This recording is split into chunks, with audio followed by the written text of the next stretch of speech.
All right, well, hi, it's me again. Back with another reading from my novel, A Rare and Dangerous Beast. And this time around, I'm going to be reading the introduction to Chapter 3 and then a short excerpt from Chapter 3. Uh, Here we go. Chapter 3. My particular friend came to see me today. I'll call her Mrs. Good. And it made for a welcome change. Not that I've been especially lonely. Sheriff Angus and my fellow deputies are all splendid fellows and excellent company, but there is something about the company of a woman that is a balm to my soul. I have always been of a romantic nature, and it occurs to me that many of the major lessons of my life have sprung from my relationships with women. Without being unduly vulgar or salacious, I would like to say that if this is to be a true accounting of my life and how I came to be here, there are some areas that must be covered that will be considered indelicate by many readers. It is not my intention to offend, and the less worldly reader might prefer to skip over the following. All right. And now, in this excerpt, in this chapter,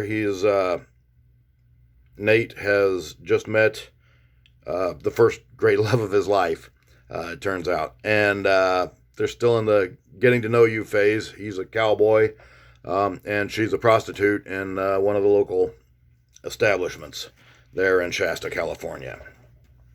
And he's writing about her now. She was always willing to help anyone falling on hard times.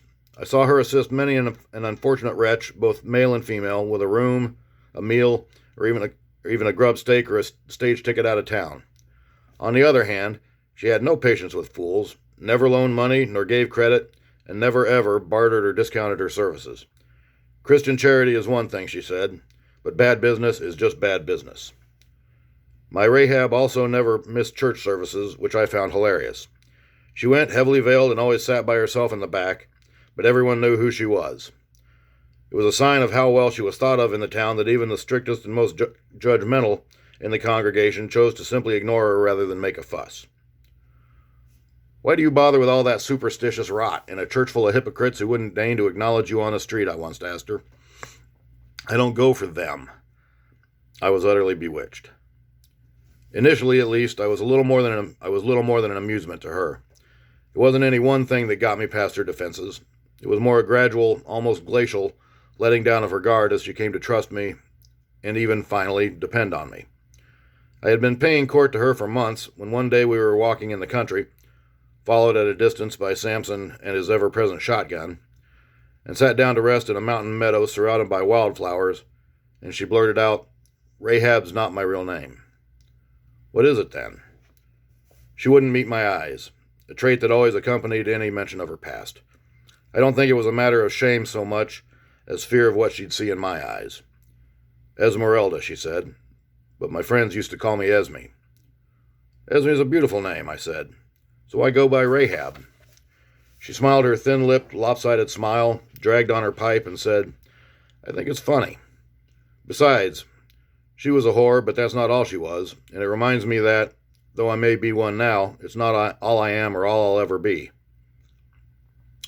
Why don't you let your friends call you Esme now? Haven't had any until now. My line of work, it don't pay to get too close to anyone. May I call you Esme? She smiled and elbowed me. Why the hell do you think I'm telling you this? She finally looked into my eyes and smiled at what she saw there. I never knew when she would decide to reveal a little more of her real self, but it always came as a surprise. And that's it. Once again, Chapter 3. So, I hope you enjoyed it. Please feel free to share this on the social media and whatnot, because I really need to sell some books. Anyway, I've now reached the begging portion of my promotion, apparently. Anyway, I hope you all have a nice day, and I will do it again soon. Take care. Bye-bye.